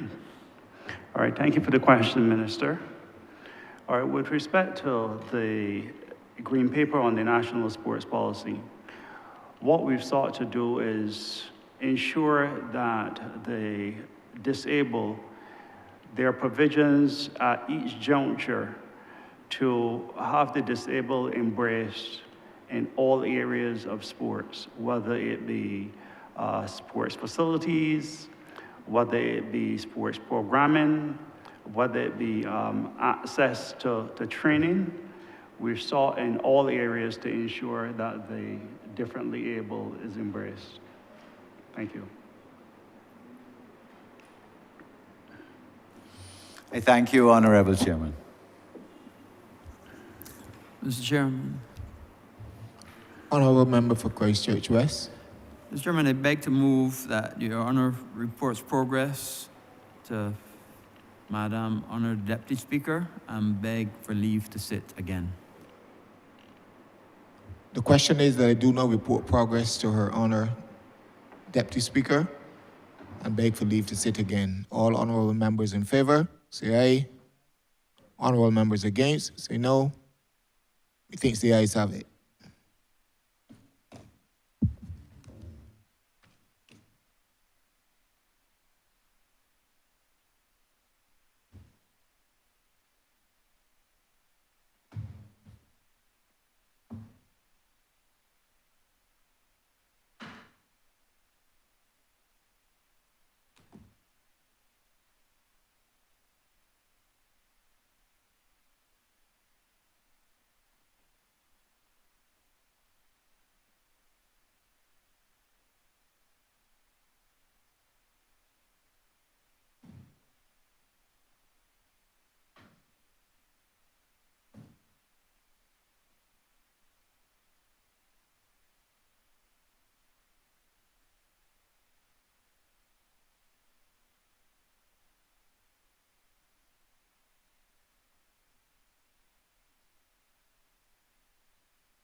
Madam Speaker, I beg to move that this... Go ahead. Honourable members, the chairman has reported to me progress and has asked to leave and to sit again. Madam Speaker, I beg to move that this honourable chamber be now suspended till 12 noon. The question is, this House now stands suspended. Honourable members in favour, please say aye. Those against me say no. We think the ayes have it. Members, this House is now suspended until 12 noon.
Honorable members, this sitting is resumed.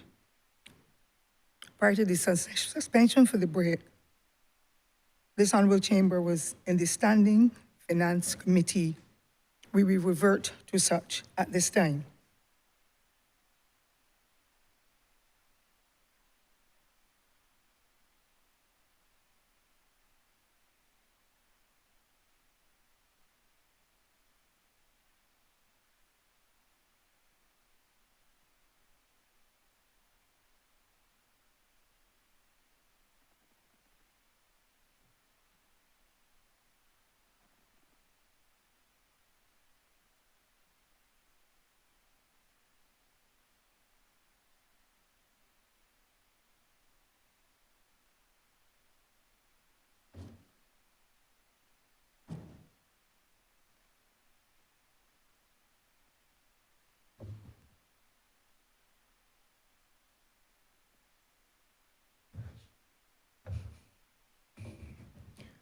This Honourable House is now in Standing Finance Committee.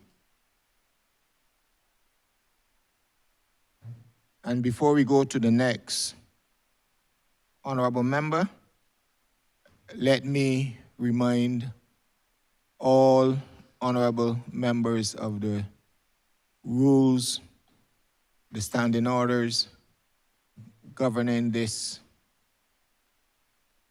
aspect of our deliberations.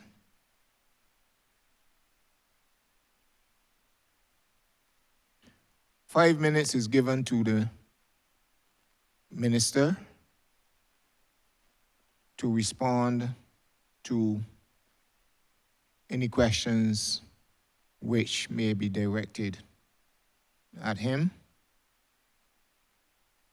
Public officers are given 3 minutes to respond to any questions directed to them through the minister. Honorable members are given 3 minutes. Your question should not exceed 3 minutes.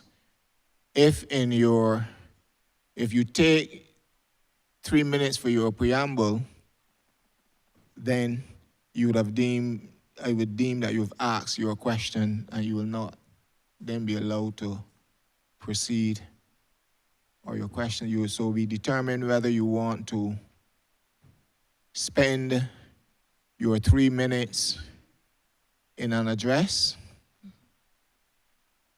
or you ask the question in that time, and you are allowed 3 questions at any one intervention.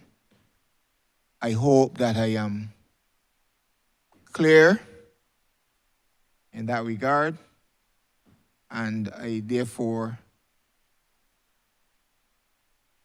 expect the cooperation of members of the House, even as we discuss the business of our country and our Parliament.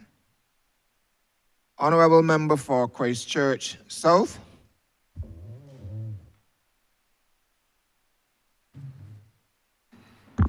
I'm obliged to you, Mr. Chairman of Committees. Good afternoon. And good afternoon, Minister and parliamentary colleagues and members of your team. Mine are really 3 simple questions.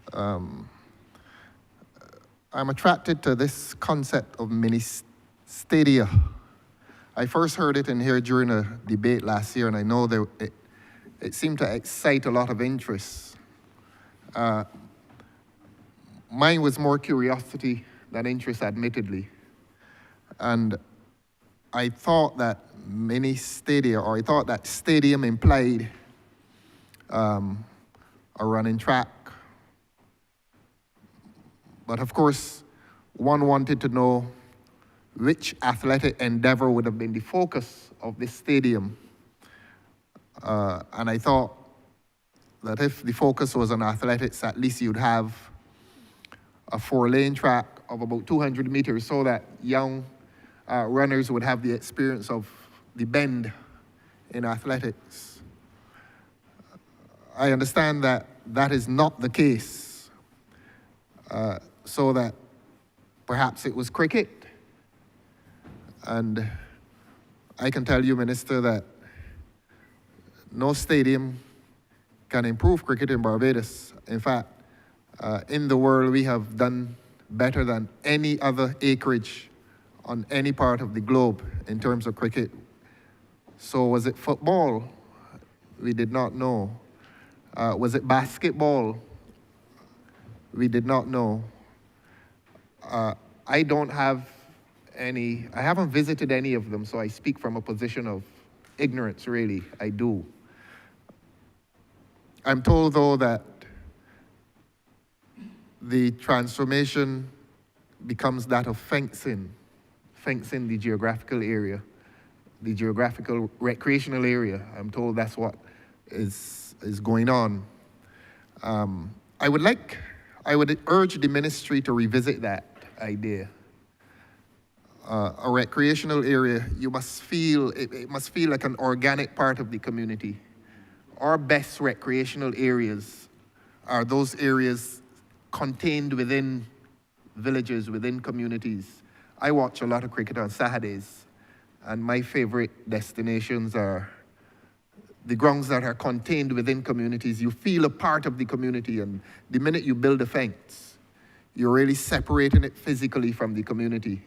So that if the concept of mini-stadia relates to a separation between the community and the recreational area, I wonder if the ministry would consider revisiting that idea. I know you're a person of sports, having coached 3 basketball teams and so on.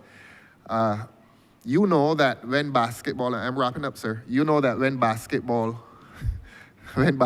came to Barbados, 70s, 80s, the fence was built to keep the basketball in the area. These fences will now present as keeping the people out of the recreational area, and that's ironic. So that, Minister, please give us some concept as to what, unless you've answered it before, I haven't heard, but what is the concept behind the mini-stadia? Is it track and field? Is it cricket? Is it football? Is it basketball? What is it? Thank you very much. Honourable Member, thank you. I don't know. It seems to me as if the information coming from your street is so flawed. Your street, by George. What I'm saying to you, what I'm sharing with you, you know, I give you that, you know, you have not walked at any of the locations, but I had some reports from Gore Hill, and again, like I said, the information from your street is flawed because I was told that there was one gate at Gore Hill that is currently fenced.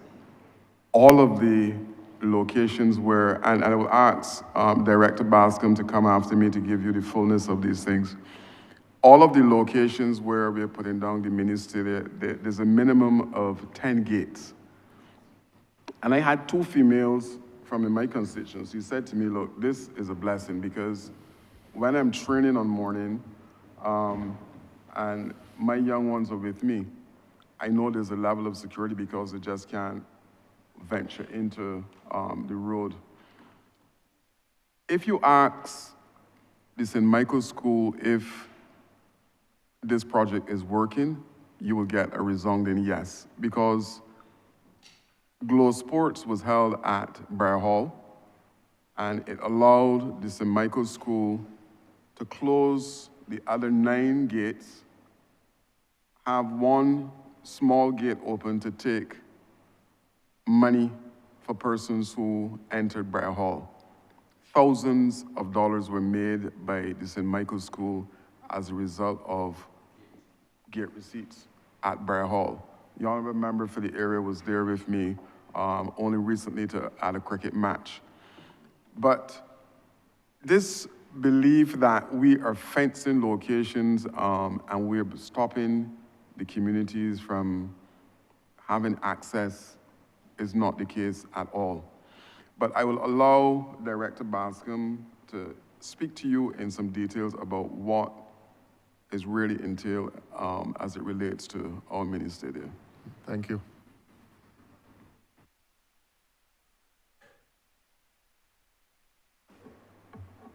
Good afternoon, everybody. I'll take this question for Director Bascom, as he's not here at the moment. The concept of the mini-stadia, in general, when we hear the term stadia in Barbados, everybody thinks of the national stadium. And there has been a misconception, I would imagine, about what this mini-stadia is about. The honourable member would have spoken to athletics, cricket, football. The concept of the mini-stadia was to embrace all of those sports, not just one. As the minister alluded to, having an area that can be secured where you can have paid events, having an area that can be secured against possible persons coming onto the field that may disrupt anything that's going on, and also an area that persons utilizing the areas, especially as all those areas are lit, can feel more secure in utilizing those areas at night in general. Sports-wise, it allows for teams to practice well into the night, feeling secure at those locations. Part of the mini-stadium concept is also to build out seating where there was none before. So the berms that you see will, at some point in time, I'm going to approach the clean and green part of the ministry to see if they can outfit some benches and stuff on those berms. We're bringing in bleachers that will provide additional seating. So the whole concept of mini-stadia, not the Barbadian concept, but the generalized concept of stadia is to build out the seating capacity, the security, and the lighting at these facilities so that persons can enjoy them well into the evening time.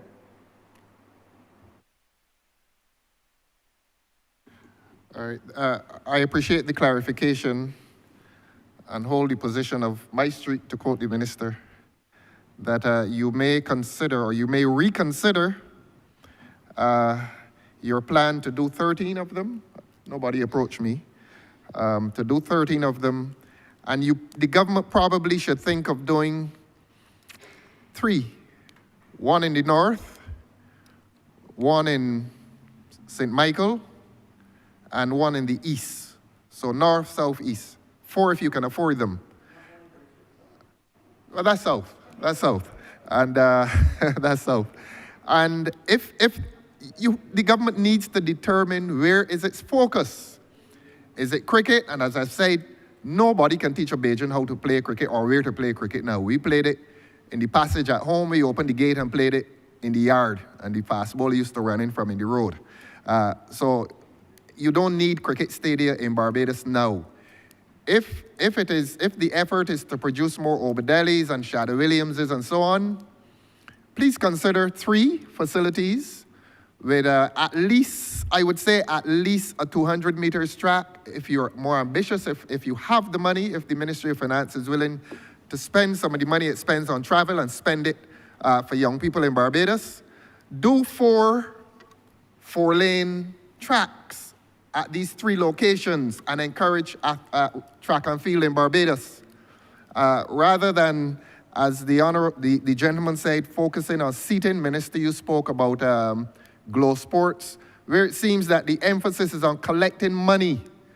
The emphasis should not be on collecting money. The emphasis should be on encouraging young athletes at the local level to participate in sports. So with all due respect to you, with all due respect to the government, I think the thing is misconceived, and I think that young Barbadians may be misled into understanding what these mini-stadia are about. If it is athletics, and we need to encourage our athletes, Jamaica, if we want to catch up with Jamaica quite literally, we may need to do stadia.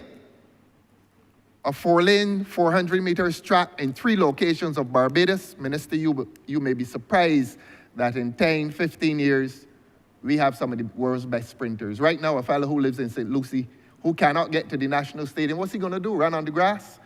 So please revisit the idea.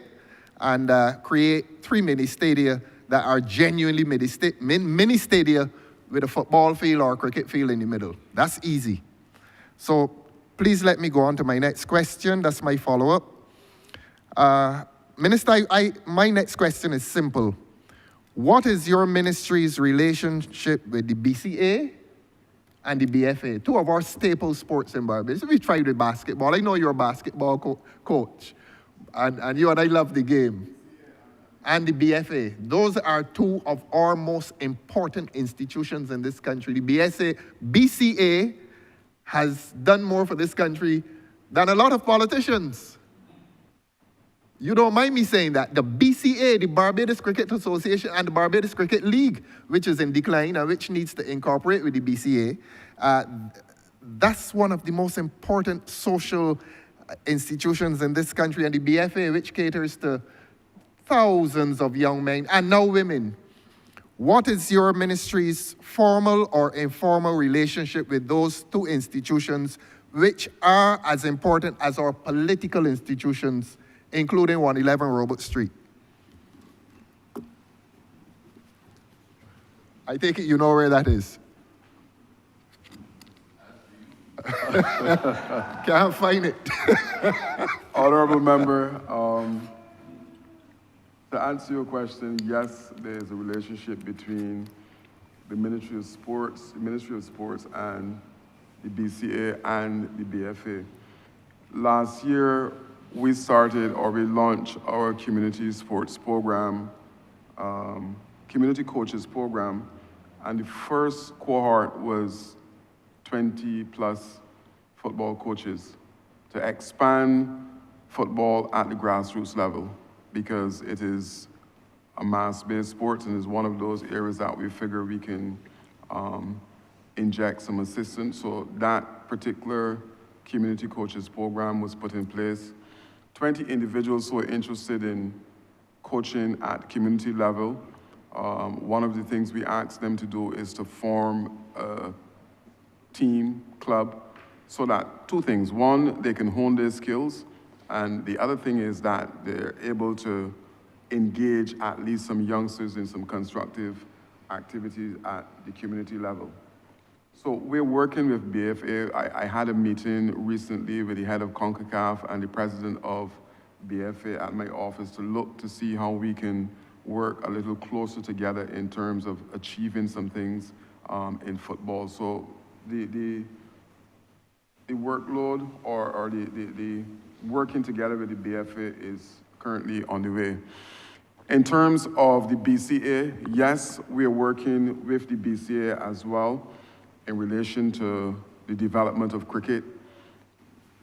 I believe sometime later this month, my ministry will be launching a cricket captains program where one of my officers, Jamal Smith, is tasked with rolling out that program where we prepare young captains to be able to stand on their own.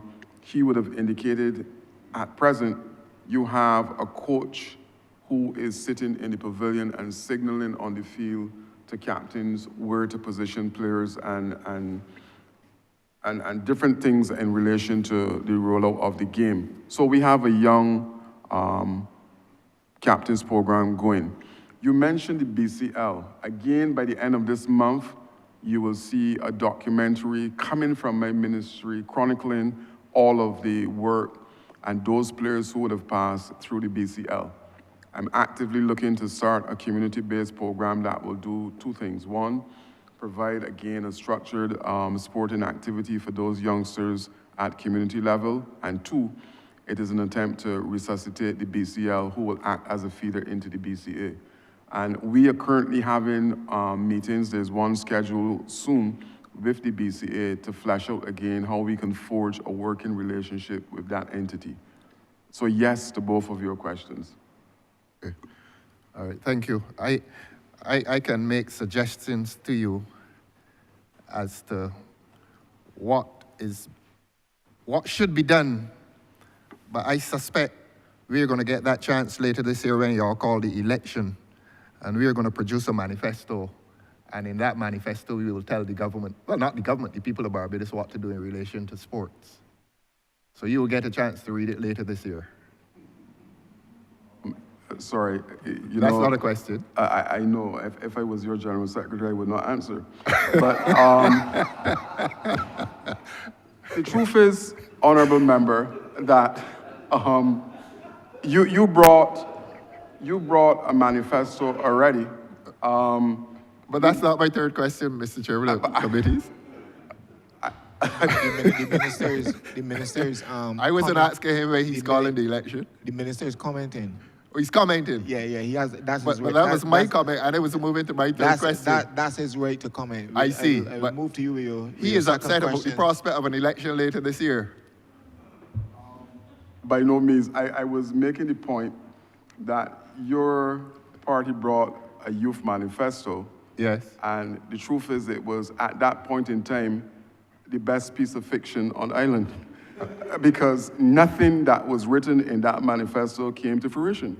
Absolutely nothing, honorable member. You did not So implement, if you did not implement it? If you're going to repeat the process of engaging in fiction, we don't mind reading fiction, Okay, but you know. All right, let's go to another piece of fiction. I think you gave, correct me if I'm wrong, you gave $5,000 to sporting clubs earlier this year or last year? That's the correct figure? We gave $20,000 $20,000 to per national federations for developmental purposes. 20,000 to national federations and For developmental purposes. yes, and 5,000 to clubs?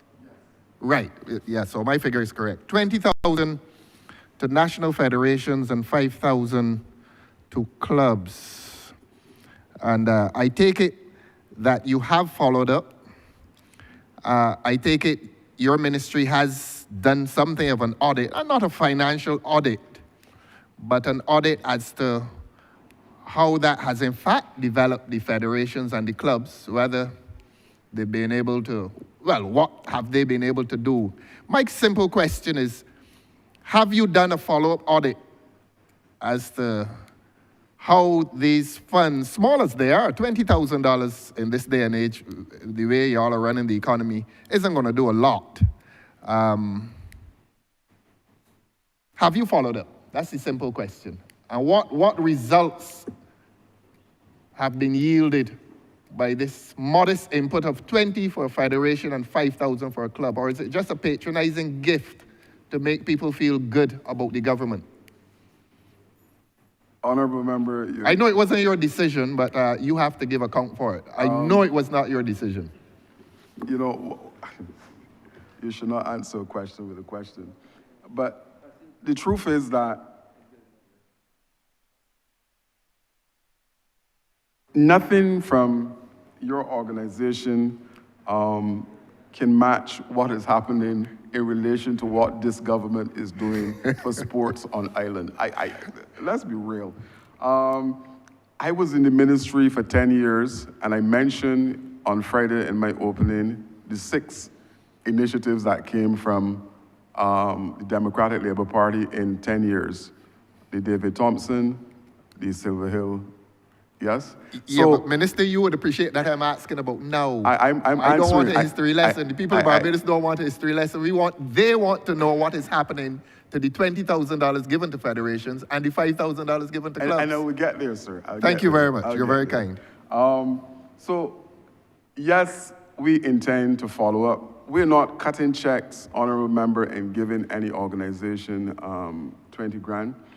It is a case where you present to the National Sports Council a developmental plan, and this is all in keeping with developing sports at the grassroots level in this country. So, for instance, you know, basketball, part of their remit from the international body is to engage or to have at least 100 persons enter basketball for the first time. So their funds will go in terms of providing basketball, cones, and whatever is required to be able to engage or have the coaches engage at that level. Of course, this is a responsible government, so we're going to follow up and we're going to do tracking in terms of making sure that those persons who source the funding from our ministry are doing exactly what they're supposed to do. So we're not just handing out checks or handing out money and saying, go and do your thing. That is not the case. So yes, the short answer, when you come to, and I will allow Ms. Wildwood to speak to you in relation to some of the requirements, because we have had to say to a number of federations, go and rejig whatever it is you're proposing because you don't meet the requirements that government is requesting for you to source this money. I'll ask Ms. Wildwood to speak to this in a little more detail for you. Thank you. Good afternoon all. Sabrina Warwood, Senior Accountant, National Sports Council. In relation to the $20,000 given to the national federations, the requirements that had to fulfill, as the minister indicated, was their developmental plan. A part of the developmental plan was actually a community base. So we actually had to meet with a good few of them because their plans were more strategic, 3-year, 5-year strategic plans, but we really wanted to find out how they were going to go into the communities to showcase their sport, to get new blood into the necessary federations. So we have actually started to do follow-ups. We have a few associations, table tennis, for instance, they're starting their program. I know for sure cheerleading. I know that's not one of the typical sports we know of in Barbados, but cheerleading has actually started their community program at the Passage Road facility every Sunday from 1 to 3. So if you have any young girls out there that's interested in learning cheerleading, so put a little plug for the Cheerleading Federation at this point in time. In relation to the... I don't have any young girls. But you have constituents that might have some young ladies. Sorry, Chair, I was talking. In relation to the $5,000 for the clubs, we have not given them the funds. What we've done, we've asked them to indicate what they need for their programs. And based on what they need, we will then source the equipment, and it's for equipment and gear for those clubs. So that's for clarification. Okay. And what I'd like to say to you is a very special welcome to this place. In case the public does not know who you are, I want to extend to you a very, very special welcome. And you know that's from the heart. Thank you, sir. Good too. Those are coming back though. Thank you. I'm sure the minister is waiting. Thank you, Honourable Leader of the Opposition. Honourable Member for Christchurch East. Mr. Chairman, I thank you for recognizing me. I'm glad you clarified at the beginning of this session the rules in relation to the 3 minutes and the 3 questions, and made it lucidly clear as to what the rules are and the obligations on the persons who are either explaining, introducing, or asking questions. And I find it particularly interesting based on some comments that would have been attributed to the member for Christchurch South over the weekend in the press, where he complained about the format for the estimates. And he said that he was limited to 3 minutes and to 3 questions, and that you effectively can't ventilate anything in 3 minutes or 3 questions. Now, sir, last week, I noted in one session of his asking questions, he asked about 17 questions. Your Honor, what is the Honourable Member doing? Do you know? I am using my 3 minutes. You can time me because I timed you. Of the opposition, Just a point of elucidation, sir. He is utilizing my 3 minutes time that he has. Oh, so you know what he's doing? Yes. Oh, I see. Just as you should also the rest of us utilize don't. the 10 minutes that you have for your opening and the subsequent 3 minutes that you have for questions. Yes, just a point of clarification. So now he knows what he's doing, or he should know. Right, sir. And actually, I find it very interesting that the Honourable Member interjected just now, because after you plainly and clearly set out the rules, from 12:06 to 12:10 to 12:12 p.m., he introduced another question. That was answered. Then from 12:16 to 12:20, he introduced another question, which was answered. And then from 12:25 to 12:31, he introduced something and then didn't ask anything. So as opposed to 3 minutes, after you explained what was going on, he took up about half hour, sir. So I don't know. I mean, either it is that we're going with the 3 minutes or that we're not. But I go to my first question, sir. Remember, you need to move on to your question. And Yes, sir. Thank you very much, sir. And I would just let the record reflect, sir, that every courtesy is extended to the member for Christchurch South, because I was supposed to go just now and I deferred to him to allow him yet another chance to further ask questions. So I think this format, the estimates, is working very well for you. Minister. Minister, we've spoken about the stadia and the improvements to grounds in Barbados, and also the timelines. I notice that your budget does not appear to have significantly increased, but I do notice that there are certain projected developments on the cards. I want in particular to ask about one of the areas that was designated as a mini-stadia, and that was in parish land, because we have this quite awkward situation that we have about 5 football teams in Christchurch East and all have the same home pasture right now, which is Inchmarlow, because there's no other pasture or playing field in the whole of Christchurch East that's fit. We were advised that parish land was on the cards. I have, in good faith, represented that to all the persons who are interested in using parish land. So I'm just wondering exactly where is the plan for parish land?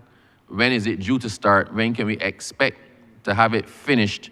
And will it be started this financial year? Yes, that's question number 1. Thank you for the question, Minister. I will ask the Director of the Sports Council and Mr. Matthias to answer your question. Both of us can answer. Since Mr. Matthias is the more technical man, I can defer to him. So, Nicholas. Good afternoon, everyone, again. Honourable Member, I know this particular facility has been a point of importance for you over the years, and I'm happy to report it is going to be rectified very soon.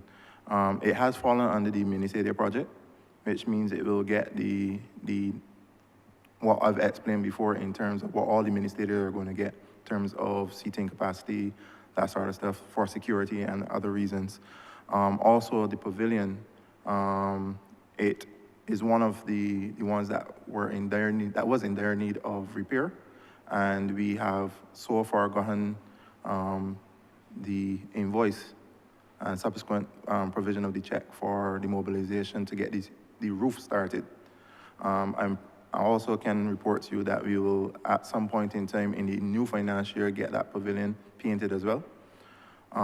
We have sent out purchase orders to C.O. Williams, and included in that is parish land for a regrade. We do acknowledge that there are many football teams that are at Inchmarlow, and the cricket team as well, you are aware. And we need to take some of the stress off of that facility, and parish land is the adequate facility to take that stress off of it.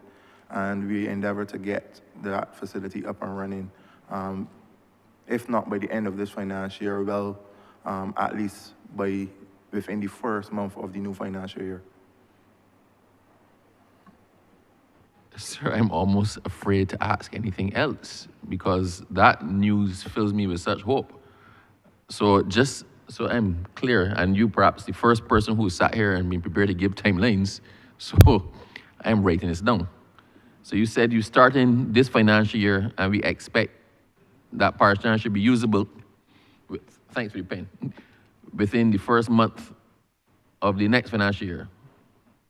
I didn't say usable, Honourable Member. Regrades tend to happen in the dry season, and we wait for the approach of what we call the rainy season to get the grass to grow again. So it will be some time before full use of the field comes into play, but we will finish that aspect of the construction, rehabilitation of the facility by the end of April. So use of the playing field is more or less attributed to how the grass can grow, and we keep it maintained from there. But the end is in sight. Yes. Bless you and your team. as we were talking about the multiplicity of teams, sir, and I don't want to vent, but I'll vent in a very short space of time. Minister, for somebody raised the issue that, a lot of these teams and sports initiatives are funded out of the pockets of the MPs. Right now, we, as you know, get $2,500 a month for community initiatives. So everything in your community that you as an MP feel to do, whether it's helping somebody, whether it's sponsoring a team, whether it's putting on a competition, effectively comes out of that $2,500, which I dare say on the floor of Parliament is woefully inadequate. I think it's been saying $2,500 for over 30 years, for quite some time. $2,500 in 1994 will be equal to over $5,000 now. We did the math this morning. So, Minister, my constituency is one that has a lot of sports in it, a lot of teams with everything: netball, cricket, football, youth football, road tennis, everything. It is exceedingly difficult as an MP to keep financing or encouraging or funding or sponsoring these many teams. I right now sponsor Abrams United Civil Science team, Parishland football team, recently Potential Ballers football team, H. Marlow cricket team. Anytime anybody starts to practice something, I start to tremble. What is there within the bosom of your ministry to take some of this burden off of us and allow some injection of funds into teams for development, for training, for practical things like uniform?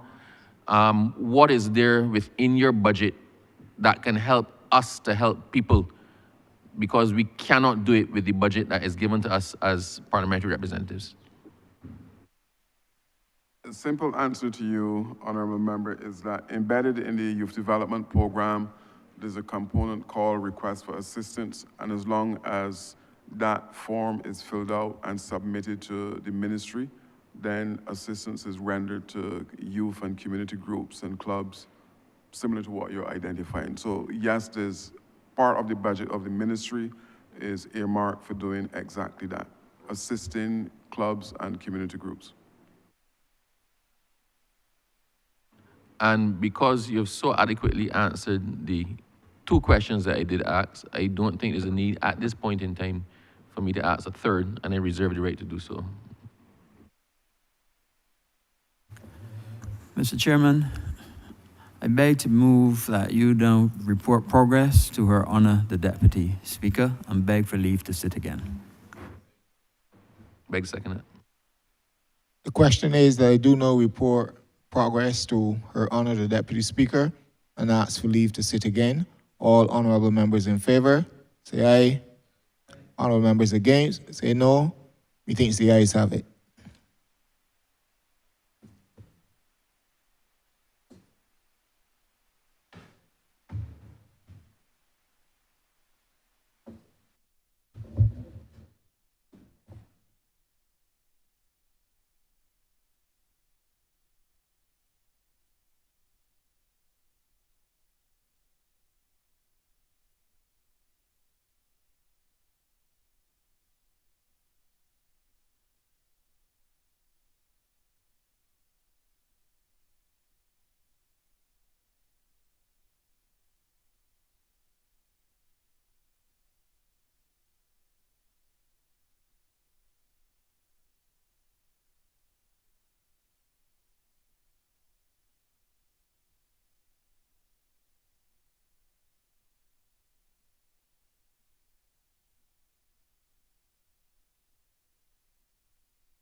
Honourable members, your chairman of the Committee of Finance has sought leave and has asked for us to sit again.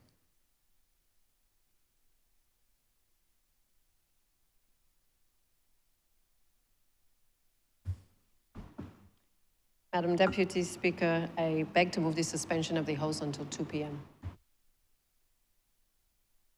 The question is that this House be suspended until 2 p.m. Honourable members in favour, please say aye. Those against, please say no. We think the ayes have it. This Honourable Chamber is suspended until 2 p.m. this afternoon.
Good afternoon, everybody. I'll take this question for Director Bascom, as he's not here at the moment. The concept of the mini-stadia, in general, when we hear the term stadia. Cricket, and as I said, nobody can teach a Bajan how to play cricket or where to play cricket.